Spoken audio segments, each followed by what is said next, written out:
Tirando você, seguidor do Almanaque Militar ou de outras páginas similares, o Brasil na Segunda Guerra não é um tema ainda muito discutido pelo país afora. Em muitas escolas, é apenas mencionado que o Brasil enviou alguns soldados para os combates na Europa. Em alguns casos mais específicos, é explicado a origem do termo cobras fumantes, que se tornou o apelido dos nossos combatentes. Contudo, a Força Expedicionária Brasileira, como foi chamada a nossa tropa enviada para participar dos combates na Europa, possui uma história rica e complexa, literalmente um espelho perfeito do nosso país. 25 mil combatentes foram treinados exaustivamente e lançados literalmente no maior conflito da história da humanidade, se deparando com a nova realidade mundial. E após quase 240 dias ininterruptos de combate, a FEB não só retornou para casa com muitas histórias e experiências, ela retornou com milhares de heróis. Do piloto de caça que atacava as linhas de suprimentos do eixo, até as enfermeiras que se desdobravam para cuidar dos feridos em combate, dos destemidos soldados que faziam patrulhas na linha de frente, até os precisos homens que manejavam a nossa artilharia. O mais justo, de fato, seria contarmos a história de todos, mas é impossível fazer isso em um único vídeo. Por isso hoje eu convido a você para conhecer os feitos lendários de um dos maiores heróis da FEB. Estou falando de Max Wolff Filho.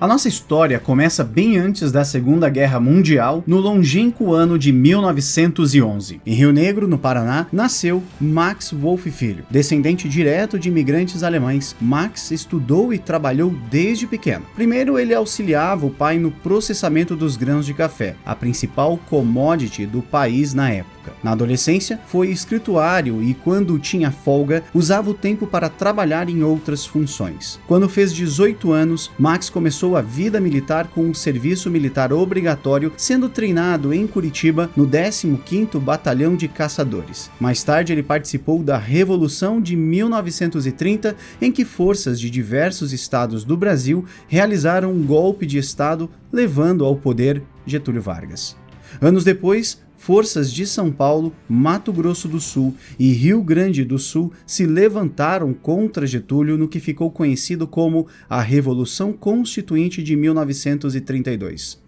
E mais uma vez, Max Wolff participou dos combates ao lado das tropas do governo, sendo ferido com um tiro de fuzil no ombro, enquanto lutava perto da cidade de Lorena. Na época, o então capitão Zenóbio da Costa começou a notar a performance e coragem do jovem praça, que foi promovido a terceiro sargento aos 21 anos. Após o conflito, o agora major Zenóbio da Costa começou a organizar a Polícia Municipal do Rio de Janeiro, o então Distrito Federal, em 1935. E foi a pedido dele que Max Wolff foi convidado a participar da instituição, mas não houve tempo para descanso. Em um artigo produzido pela Escola de Sargentos das Armas, a ESA, há a menção de que Max mais uma vez foi ao combate, dessa vez lutando contra as tropas rebeldes do 3º Regimento de Infantaria que haviam se levantado contra o governo de Getúlio Vargas como parte da intentona comunista. Em 1938, durante o levante integralista, lá estava mais uma vez o sargento Max como parte das tropas que tentaram conter a revolta. A vida operacional do sargento Max Wolff Filho é apenas uma das faces que o tornaram famoso. Para entender melhor a sua lendária figura, podemos nos aprofundar na sua vida pessoal com uma entrevista feita pelo então coronel Scora Rost, do Exército Brasileiro, com a filha do sargento Max Wolff, a senhora Hilda Wolff. Na versão escrita do encontro, Hilda conta um pouco sobre o início da vida do seu pai, que era o 5º filho da sua família. Ele tinha uma boa relação com os seus irmãos, especialmente com a sua irmã Isabel, quem ele deixou responsável de cuidar de Hilda caso alguma coisa acontecesse com ele na guerra. O carinho tanto com a família quanto com os seus subordinados é uma característica marcante nos relatos de conhecidos do sargento. Abre aspas. Eu conheci foi o pai carinhoso, que eu gostaria muito de falar para vocês. e para todos os que estiverem nos ouvindo, porque o que fica nos livros, muito é a figura do herói. Inclusive, na biografia dele está que ele era uma pessoa incrível. Os subalternos o chamavam de carinhoso, e na realidade ele era mesmo um homem muito carinhoso. Protegia seus soldados, era sereno, aquele tipo de pessoa que não eleva a voz, sabe? Eu me sentia realmente muito segura ao lado dele. Fecha aspas. Hilda então comenta que Max cuidava muito bem da sua saúde, já que ela sofria com bronquite. Ele também se esforçava para fazer comidas que ela gostava, além de preparar mate típico da região para que ela tomasse. O sargento Max havia se separado de sua esposa e ficou responsável pela sua filha. Esses relatos que contamos são apenas alguns dos diversos momentos em que Hilda deixa clara esse lado do sargento Max Wolff que muitos não conhecem, ou pelo menos não esperam de alguém que viu o combate tantas vezes durante a sua vida em um período tão conturbado da história brasileira. Outro detalhe revelado na entrevista é de que, aparentemente, o ferimento do tiro recebido na Revolução Constituinte de 32 não era o único que Max possuía. O coronel menciona o momento em que Max foi servir na Guerra de 32 e pergunta a Hilda se ela estava ciente dos ferimentos que ele teve em combate. Abre aspas. Eu tinha ciência dos ferimentos. Ele tinha um rombo aqui, adorava colocar o dedinho ali, tinha outro machucado aqui, ele tinha na verdade o corpo cheio de marcas. Fecha aspas. Enquanto servia na Polícia Municipal do Rio de Janeiro, Max Wolff foi instrutor de jiu-jitsu e chefe de uma viatura de polícia, um carro de patrulha. Nesse contexto, a situação no mundo começava a se aquecer. A Alemanha invadiu a Polônia em 1939, com mais invasões de países europeus ocorrendo em seguida. Rapidamente, a maior parte da Europa foi conquistada pelo Reich e o que havia sobrado fora repartido com os soviéticos, que logo seriam traídos ou então montariam uma resistência ferrenha, como foi o caso da Inglaterra. Em dezembro de 1941, o Japão ataca Pearl Harbor e diversos pontos no Pacífico, fazendo os Estados Unidos entrarem na guerra. O que havia começado como a Guerra da Polônia havia se tornado a Segunda Guerra Mundial. Em todo esse turbilhão, o Brasil havia tentado permanecer neutro. A figura controversa de Getúlio Vargas manteve um jogo diplomático estratégico entre as potências do eixo e os aliados, buscando ampliar o máximo possível a situação de neutralidade brasileira no conflito. Entretanto, a aproximação com os Estados Unidos começou a cobrar um preço salgado. Os americanos haviam fornecido incentivos econômicos substanciais ao nosso país, como foi o caso do financiamento da Companhia Siderúrgica Nacional, a CSN. Além disso, a cooperação militar ocorreu pela modernização dos equipamentos das nossas Forças Armadas e pela autorização da construção e uso de bases militares pelos americanos no nordeste do país. O Brasil era importante não só pela sua posição estratégica, mas também pela sua produção de matérias-primas importantes para o esforço de guerra. Um dos materiais mais notáveis desse período é a borracha, retirada das seringueiras do norte do Brasil. Portanto, havia um interesse genuíno de ambos os lados da guerra pelo apoio do nosso país. Com essa influência americana aumentando consideravelmente, o Brasil rompeu relações diplomáticas com a Alemanha em um discurso efetuado pelo ministro das Relações Exteriores, Oswaldo Aranha, em janeiro de 1942. Nos próximos 5 meses, submarinos alemães começaram a torpedear navios mercantes brasileiros que navegavam pela costa do país. Vale ressaltar que uma outra embarcação brasileira, a Taubaté, já havia sido afundada por uma ação alemã em março de 1941, um ano antes. Como foi bem demonstrado em uma palestra do historiador Marcos Renaud para o Museu Virtual da Força Expedicionária, a opinião pública da população brasileira começou a fervilhar com ódio. As imagens dos corpos dos marinheiros e passageiros aparecendo nas praias foram publicadas em jornais por todo o país. Os protestos que se seguiram obrigaram uma ação mais decidida do governo brasileiro, que veio primeiro com medidas de repressão econômica, cancelando contratos com empresas alemãs, apreendendo navios e investimentos que a Alemanha mantinha por aqui. No dia 22 de agosto de 1942, Getúlio Vargas assinou a declaração de guerra à Alemanha. Por quase um ano foi feito um diálogo intenso com os Estados Unidos que culminaram na Portaria Ministerial número 4744 e que determinou a criação da Força Expedicionária Brasileira no dia 9 de agosto de 1943. Agora,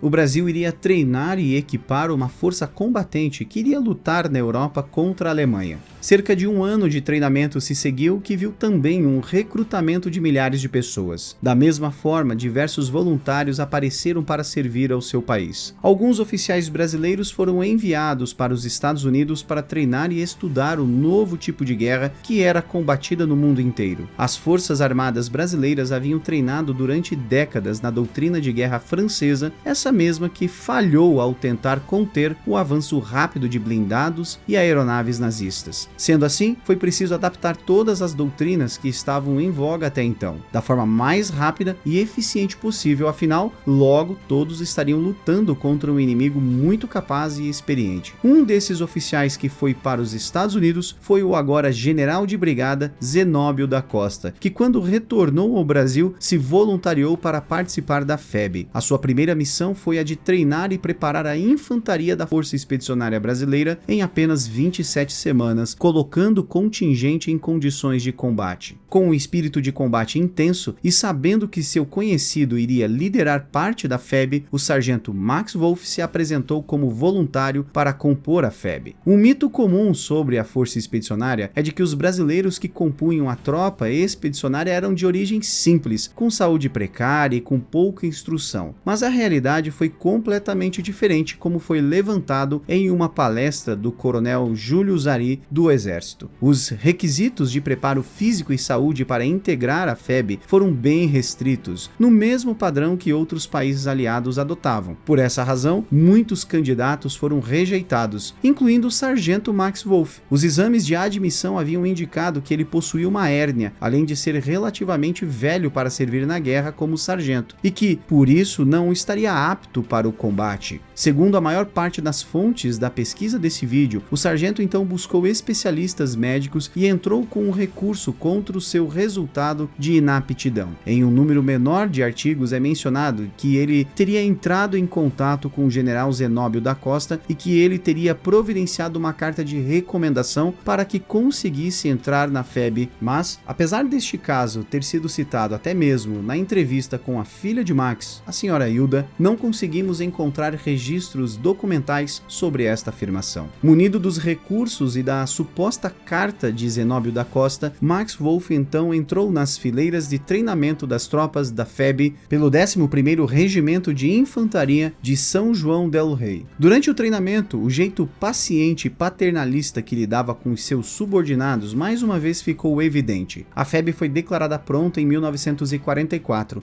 e o primeiro contingente embarcou para a Itália em 2 de julho do mesmo ano. O sargento Max Wolff acabou ficando na condição de terceiro sargento excedente, já que o quadro de sargentos havia sido preenchido completamente enquanto ele estava atrás dos recursos. Sendo assim, ele fica junto da companhia de comando como uma espécie de adjunto ao comandante, posição que normalmente era ocupada apenas por oficiais. Como foi bem abordado em um texto escrito por Lucas de Oliveira Vaz para a AMAN, as características latentes de liderança de Max Wolff logo seriam comprovadas. Em novembro de 1944, a Força Expedicionária Brasileira estava realizando um ataque a Monte Castelo. Ainda que se tenham passado poucos meses desde a entrada em combate na Itália, a FEB já havia se transformado em uma força combatente plena, ganhando experiência após muito esforço, suor e sangue. A investida fora mal sucedida, já que os inimigos estavam muito bem consolidados na sua posição. Com os homens retornando do ataque, começou-se então a realizar a contagem das baixas, com mortos e feridos sendo contabilizados. Entre os homens que faltavam estava o capitão Bueno, o comandante da primeira companhia, que também era o ajudante de ordens do general Zenóbio da Costa. O sargento Max Wolff, junto com um padioleiro, haviam então aproveitado o anoitecer para tentar encontrar e trazer de volta o máximo possível de feridos que encontrassem. Wolff e seu ajudante passaram horas no meio do terreno difícil, cercado de inimigos, carregando todos os feridos que encontravam. Perto das 2 da madrugada, eles retornaram à posição brasileira quando encontraram com o comandante do batalhão e com um emissário enviado diretamente pelo general Zenóbio, que ordenaram que o corpo do capitão Bueno fosse resgatado. O sargento Max Wolff ouviu a ordem e respondeu, abre aspas, Coronel, diga por favor ao general Zenóbio que, desde o escurecer, este padioleiro e eu estamos indo e voltando das posições inimigas, trazendo nossos companheiros feridos. Fazemos isso até que a luz do dia nos impeça de fazê-lo. Se, em uma dessas viagens, nós encontrarmos o corpo do capitão Bueno, nós o traremos também. Fecha aspas. No final da madrugada, cansados e sujos, o sargento Max e seu padioleiro trouxeram de volta o capitão Bueno, ainda com vida, mas gravemente ferido. Pela sua coragem e determinação nesse período, o sargento Max Wolff Filho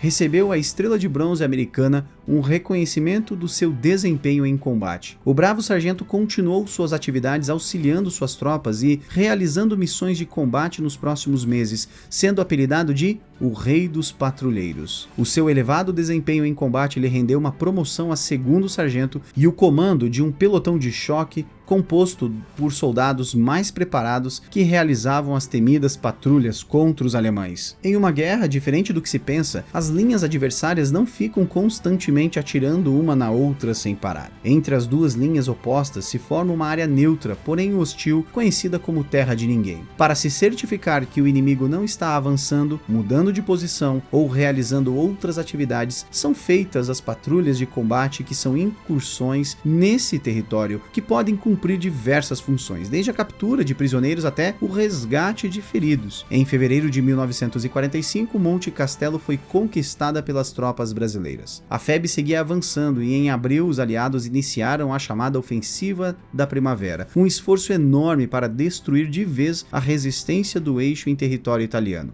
E assim, no dia 12 de abril, a FEB estava na área entre Monteforte e Biscaia. O 11º Regimento de Infantaria recebeu as ordens de explorar a Terra de Ninguém. O sargento Max Wolff foi voluntário para liderar a equipe de 19 homens, todos de destacada competência, que iriam partir para a missão, que contava com um diferencial: o horário em que ela seria feita. Normalmente, tais atividades são feitas de noite para ocultar o máximo possível da tropa, evitando emboscadas inimigas. Mas nesse momento, elas estavam também sendo feitas de dia. Antes de sair, o sargento Max pediu que cada militar da patrulha verificasse o seu armamento e cada detalhe do equipamento. Além dos fuzis e submetralhadoras, cada soldado levava também 8 granadas e muita munição. O objetivo primário era realizar o reconhecimento da cota 747, mais adentro do território hostil. Todos partiram do posto de observação da artilharia de Monteporte às 12 horas, em coluna por 1. Às 13h10 passaram por outro ponto, o cotado 732, em Morciane, já rumando para o seu objetivo principal. Parte dos homens ficou no local como forma de apoio, caso precisassem bater em retirada mais adiante. Os que sobraram seguiram em 2 grupos, cada um com 6 militares tentando flanquear um casebre que estava mais à frente. O sargento Max Wolff continuava à frente das suas tropas. Quando as 2 formações estavam a cerca de 20 metros da estrutura, o sargento pensou que os alemães haviam se retirado das proximidades e assim pegou um caminho mais curto até o casebre, se separando dos seus homens. Nesse momento, o pior aconteceu. Max Wolff recebeu uma rajada de metralhadora MG-42 no peito, caindo imediatamente no chão. Uma segunda rajada de tiros acertou mais uma vez o sargento, que perdeu a vida. O resto da tropa brasileira teve que procurar cobertura e tentou revidar os disparos sem sucesso. Todos tentavam desesperadamente socorrer seus amigos e o querido sargento, que havia arriscado a própria vida tantas vezes por muitos que estavam lá naquele momento. Um soldado conseguiu arrastar o seu corpo até uma cratera próxima, mas ninguém conseguia se aproximar o bastante para o resgate. Retornando para as linhas aliadas, os brasileiros pediram apoio da artilharia para que ela neutralizasse o inimigo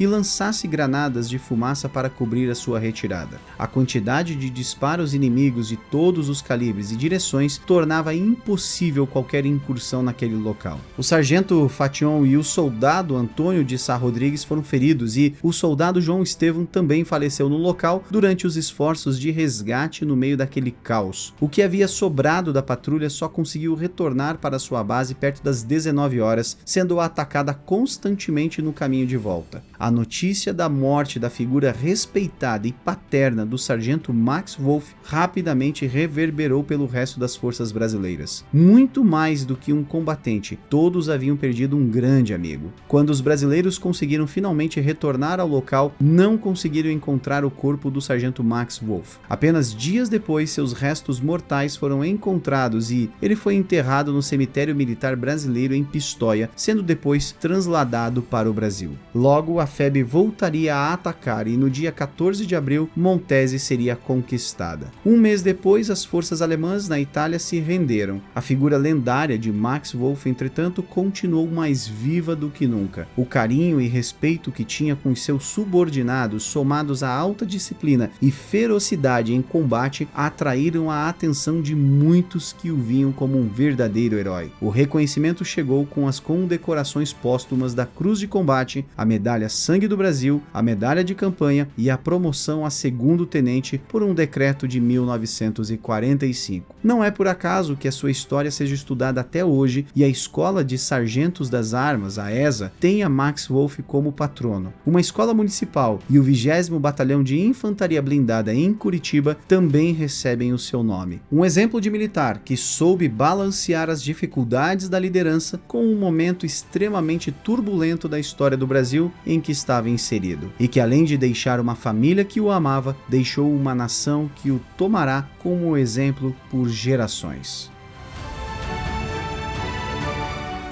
Eu quero incentivar você a se inscrever no canal do Museu Virtual da FEB, um projeto novo e que veio democratizar o acesso às informações da história da Força Expedicionária Brasileira. Tenho certeza que você vai gostar muito e divulgar o material produzido pelo museu é de fundamental importância para que a nossa história não seja esquecida. O link está aqui na descrição deste vídeo.